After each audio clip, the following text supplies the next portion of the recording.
Muy bien, vamos a iniciar el siguiente módulo que está referido a los métodos de las tensiones en los nodos de un circuito eléctrico. Ya previamente hemos estudiado sobre cómo atacar un ejercicio práctico a través del método de las tensiones en una malla de un circuito eléctrico. Entonces, bueno, vamos a iniciar este módulo haciendo énfasis de que todos los circuitos que estamos atacando son a nivel práctico y básico para tener ya una noción básica de cómo atacar o resolver este tipo de planteamientos de circuitos. Para ya en un curso más avanzado de resolución de circuitos poder obtener un mayor aprendizaje y conocimiento de cómo atacar estos circuitos eléctricos. También es importante destacar que todo esto es importante, señores, porque las personas que estudiamos ingeniería eléctrica, electrónica, telecomunicaciones o sus derivados, a la hora de poder utilizar artefactos o aparatos o saber cómo están conocidos, o las personas que quieren estar interés en un campo de tecnología, es importante tener estos recursos porque, bueno, es muy importante captar este tipo de conocimientos para la hora de tener que analizar un circuito, poder hacerlo de la manera fluida con los conocimientos que estamos adquiriendo. Y bueno, vamos entonces a iniciar este módulo, el cual al igual que el anterior es a nivel práctico, y bueno, vamos a resolver el siguiente problema que se nos va a plantear. Resolución de circuitos por el método de nodos. Uno de los nodos principales de 3 o más ramas se toma como referencia. Excelente. Muy bien, vamos a ir viendo en paralelo. Vamos a tomar lo teórico con lo práctico. Fíjense que este primer punto que se refiere que uno de los nudos principales o nodos de entre paréntesis 3 o más ramas se toma como referencia. En este caso, en el ejercicio práctico que vemos en la parte derecha, vemos que se encuentra un circuito bastante sencillo donde se ve, podemos apreciar, señores, en lo azul. ¿Qué es lo que podemos apreciar en lo azul? Podemos, según nuestros conocimientos, diagnosticar que este circuito posee 3 ramas, ¿cierto? Una que va de B sub 1 a 0 si lo vemos de arriba hacia abajo, o de 0 a B sub 1 viéndolo de abajo hacia arriba. Y en una rama podemos ver elementos pasivos y activos, por lo menos en la primera rama que vemos a la parte izquierda partiendo de R1, vemos que viendo desde sub B sub 1, vemos una resistencia R1 de un valor de 8 ohmios y vemos una fuente independiente de 24 voltios directa. Y hacia abajo vemos el tierra, que es 0 voltios.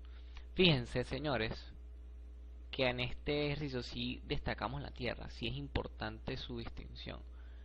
En la notación de un circuito veíamos esta parte del circuito de una manera que se puede mantener explícita o no explícita. Sin embargo, en este caso es muy importante mantenerla explícita. ¿Qué sucede si no dejamos la tierra? Bueno, sobreentendemos entonces que uno de los dos puntos va a ser el tierra. Puede ser, en este caso, depende de la persona que lo dibuje, puede que el tierra esté dirigido hacia arriba como puede que esté dirigido hacia abajo. Eso no hay ningún tipo de problema. Sin embargo, bueno, el diseñador de este ejercicio decidió colocarlo hacia abajo. Y por términos generales de cultura, generalmente se coloca en ese punto, hacia abajo. Sin embargo, como les indico, no hay ningún tipo de problema en colocarlo hacia arriba o en cualquier otro punto. Muy bien. Sigamos leyendo. Perdón, sigamos con las ramas. Ya habíamos nombrado la primera rama, la segunda rama, que es donde vemos el elemento pasivo que está entre R2 de 10 ohmios. Está en todo el medio de la segunda rama. Y la tercera rama, que podemos notar una fuente de corriente independiente de 3 amperios, que es netamente una rama de un elemento activo. Muy bien, entonces se aplica la ley de Kirchhoff de los nudos o de los nodos a los demás nudos principales. En este caso, como vamos a resolverlo por ese método de nodos, vamos a aplicar la segunda ley de Kirchhoff. A cada nudo o nodo principal se le asigna una tensión respecto a la del nudo de referencia. Se obtienen las tensiones incógnitas. En este caso, como vamos a resolver este ejercicio partiendo de que con los nudos, ¿qué es lo que varían los nudos? ¿Las tensiones? No, realmente lo que varían las nudos son las corrientes. Sin embargo, quise colocar esto al igual con la intención del video anterior, del módulo anterior, de que podemos, a partir de conseguir todas las corrientes, después buscar las tensiones incógnitas. Sin embargo, es importante ver qué es lo que se nos está pidiendo en este circuito. Entonces, bueno, hay una particularidad que vamos a ver más adelante en la versión del circuito, pero bueno, vamos a comenzar para explicar. ¿Cuáles son los datos importantes de este ejercicio? Bueno, uno de los datos más importantes es que conocemos la magnitud de los elementos que se encuentran, a diferencia del otro. Si en el ejercicio pasado en el módulo no teníamos el conocimiento de todas las resistencias, sin embargo aquí tenemos el conocimiento de cada uno de los elementos de las ramas. Los elementos pasivos únicamente resistivos puros, y los elementos activos, en este caso se encuentra una fuente de corriente y una fuente de tensión directa. Y bueno, entonces, ¿qué es una de las cosas principales, señores, que tenemos que aplicar con la ley de Kirchhoff? Hay que darle un sentido a las corrientes para poder expresar una ecuación general. Recordemos siempre que siempre se va a cumplir en un nodo que el número de corrientes que entran van a ser igual a las que salen. En este caso quise colocar, por cuestiones de logística, mejor para decirlo de esa manera, darle a las corrientes que entran a SU1, el SU1 y el SU3, que en este caso van a ser la corriente del SU1, la que pasa por la resistencia 1, y la corriente del SU3, la que proviene de la fuente, la rama 3, la fuente de corriente SU3, y la corriente SU2 que pasa por la resistencia 2. ¿Por qué me dirán, bueno, por qué escogiste eso? La corriente que sale de BSU1, perdón, que es el que pasa por la resistencia 2. ¿Por qué escogiste eso? Bueno, realmente es a criterio de cada quien. Sin embargo, yo puedo colocar el sentido de las corrientes que yo prefiera. Realmente eso no interfiere. Cada quien resuelve su problema como le convenga. El resultado debe ser exactamente el mismo. Eso no tiene interferencia. Entonces tú me dirás, bueno, pero ¿por qué no interfiere si estoy haciéndolo por otro modo? Porque realmente el método de nodos dice que podemos tomar el sentido de las corrientes que queramos si utilizamos y aplicamos lo que estipula esta ley. ¿Y cuál es una de esas leyes? Bueno, que todas las corrientes tienen que ser igual a las que salen. Entonces, perfecto. Sin embargo, en este caso tenemos una pequeña excepción con el caso de la fuente de corriente. Si ya me está dando la dirección de un sentido de esta fuente activa, y es importante tener esto en cuenta, no puedo darle un sentido contrario al que indica esta fuente, porque ya la fuente activa me está dando una corriente constante que va a ingresar al nodo BSU1 y que, bueno, tiene una dirección que no podemos redireccionar porque es una fuente activa. O sea, físicamente, como yo supongo que esta corriente va en otro sentido si ya me lo indica? No tiene sentido. Entonces, bueno, también hay que tener mucho sentido lógico para realizar estos circuitos. Realmente, a nivel personal, y también lo pueden tomar de bastantes referencias de personas que sepan resolver estos circuitos, hay que tener mucha lógica, mucho sentido, mucho razonamiento, no solo matemático, a nivel general, ser muy receptivo con lo que se nos está pidiendo. Bueno, entonces, bueno, aclarado ese punto, en el caso de ISU3, que es la corriente que sale de la fuente de tensión, no se puede suponer un sentido contrario distinto al que marca, que es el de la flecha que viene desde los 0 voltios al SU1, que es la corriente que está entrando. Muy bien. De resto, sí puedo suponer que la corriente SU1 en vez de entrar sale, y la corriente SU en vez de que sale entra. No hay problema con eso. Sin embargo, yo lo quise llevar de ese modo. Las personas que estén interesadas lo pueden plantear de otra manera y va a ser el mismo resultado. Sigamos. Lo que estábamos hablando en uno de los módulos pasados, si yo tengo el nodo de referencia que es BSU1 y el otro que es 0 voltios, que es donde está el tierra, bueno, hayamos visto que, bueno, de BSU-A menos BSU-E, veámoslo de ese modo. Si tengo que BSU-A es una variable, un valor que no está definido, una incógnita, pero BSU-B, que en este caso es BSU-0, realmente es un valor que sí está reflejado, que son 0 voltios, realmente no hay potencia, no hay una diferencia de potencial de ahí. O sea, partimos de un lugar donde no existe ningún tipo de magnitud más allá de valor neutral. Entonces decimos, bueno, si B sub AB es igual a B sub I menos B sub 0, en este caso B sub I menos B sub 0, es igual a B sub 1, B sub 1. O sea, es decir, el nodo, la incógnita que vamos a buscar es nada más está en B sub 1. Perfecto. Las ecuaciones. Realmente es importante, como les he venido diciendo, ¿qué es lo principal? Que las corrientes que salgan tienen que ser igual a las que entran, o las corrientes que entran tienen que ser igual a las que salgan.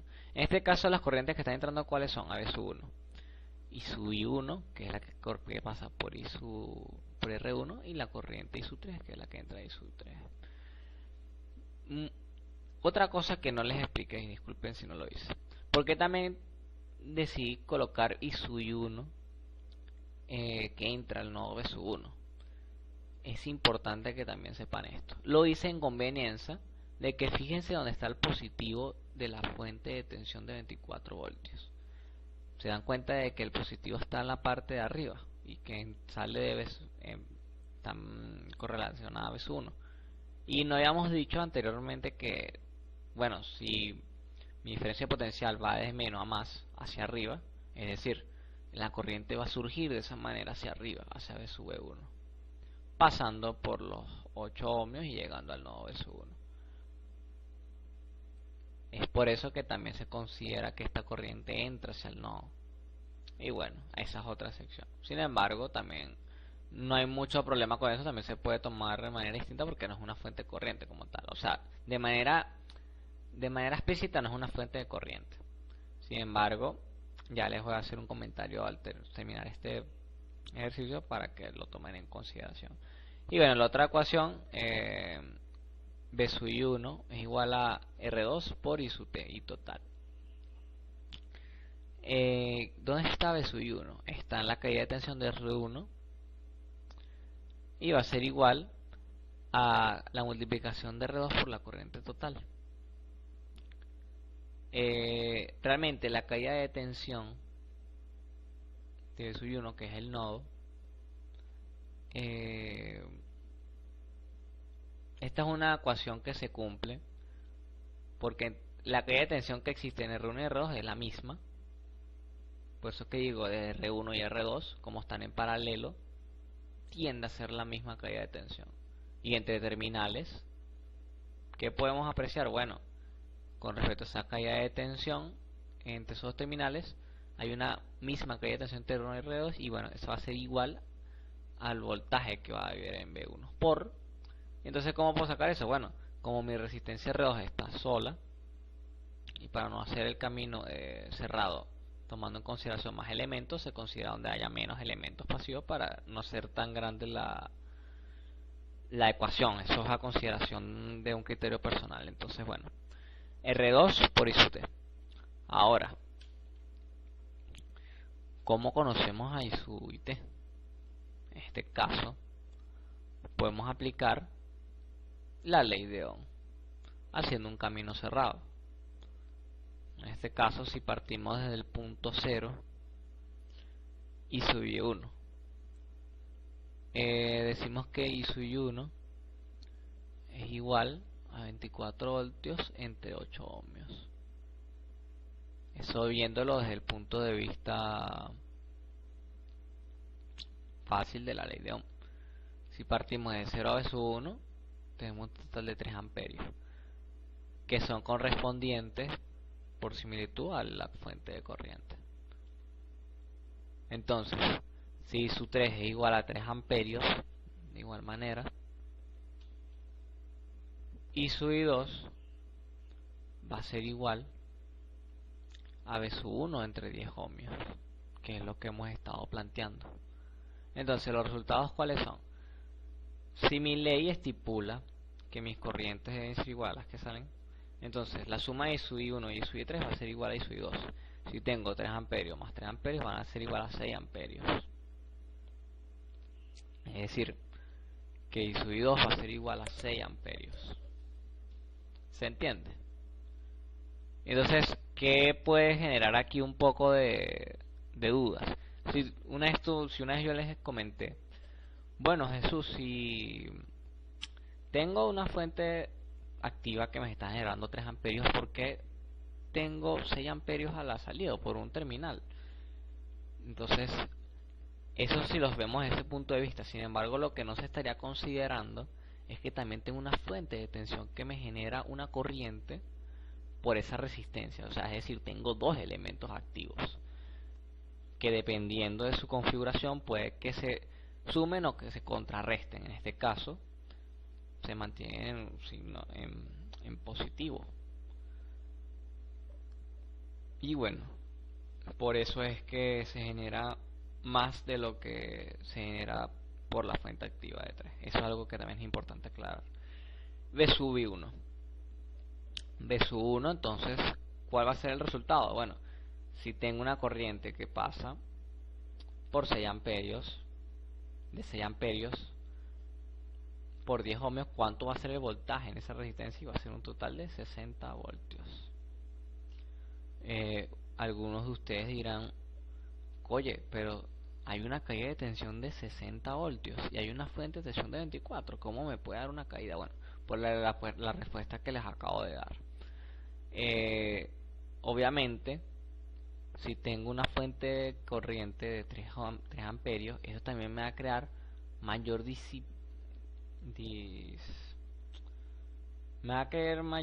disipación en las resistencias.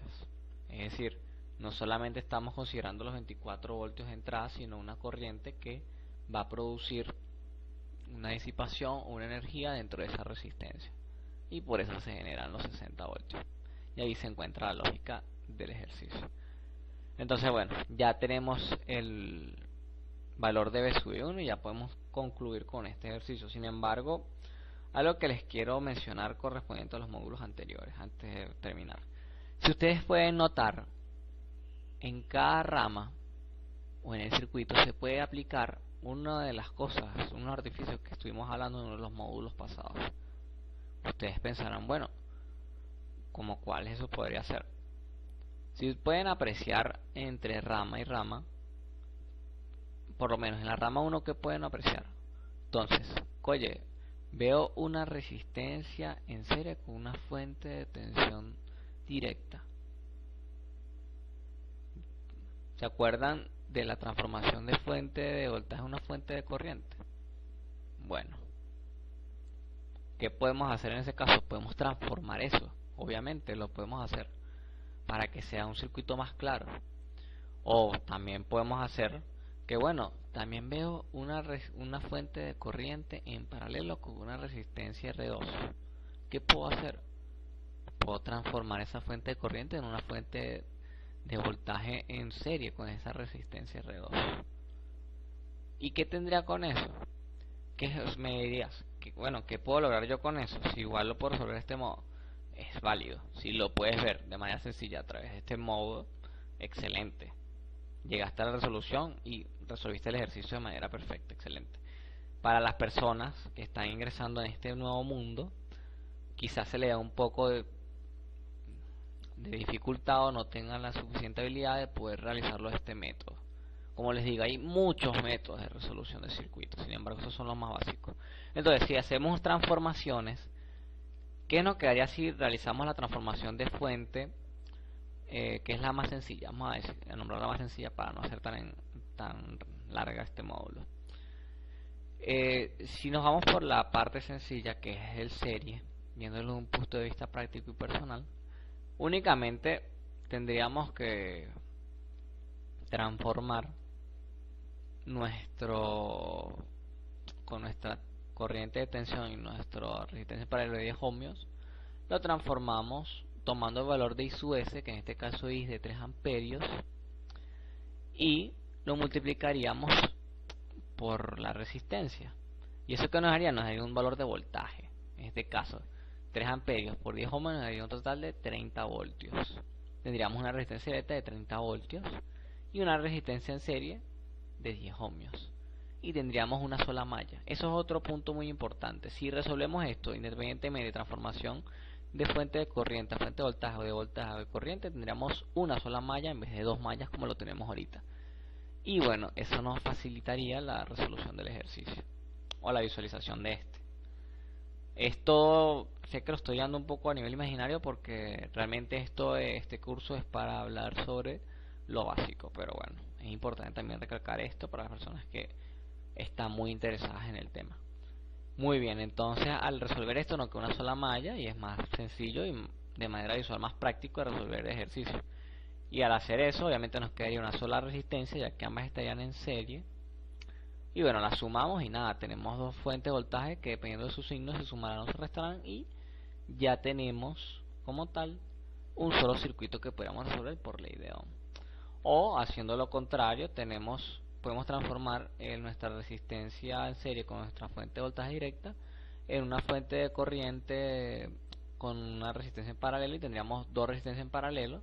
Resolveríamos dicho paralelo con el artificio ya mencionado y sumaríamos, dependiendo del sentido de las corrientes, las fuentes activas y tendríamos como tal una sola malla de una fuente, constituida por una fuente de corriente del valor dado. En este caso, si tenemos una resistencia de 8 ohmios y una fuente de voltaje de 24 ohmios, dividiríamos 24 voltios entre 8 ohmios para dar el valor de la magnitud de esa fuente de corriente, el cual serían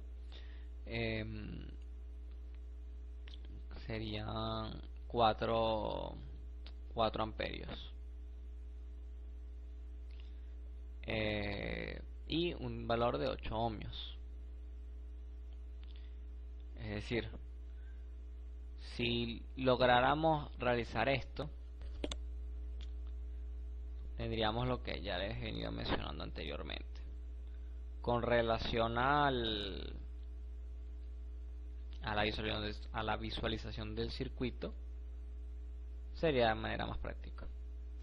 Disculpen, sería un valor de 3 amperios también, esta fuente de corriente. Es decir, y bueno, se tiene un valor de 6 amperios de esta fuente de corriente y bueno, realmente es verídico porque si lo hacemos de ese modo tendríamos dos fuentes de corriente que se sumarían y darían 6 amperios y voilà, la corriente I2, que es la corriente que pasa por esa terminal, de un total de 6 amperios. Eso es lo que nos verifica. Por eso es que les digo que cualquier método de resolución de circuitos es factible y lo mejor de todo es que lo podemos verificar. Es decir, si yo decido hacer una resolución de un circuito, un planteamiento por el método de nodos, me debe dar igual a que si lo resuelvo por el método de mallas. Eso es lo genial de realizar resolución de circuitos, que podemos certificar. Si yo digo, bueno, ya hice esto, pero no estoy seguro, bueno, vamos a hacerlo por mallas a ver si me da lo mismo. Y si me da la misma similitud, es probable, realmente está certificando que realizaste bien tu ejercicio práctico. Muy bien, vamos a dejar por terminado este módulo para iniciar con el siguiente módulo a tratar.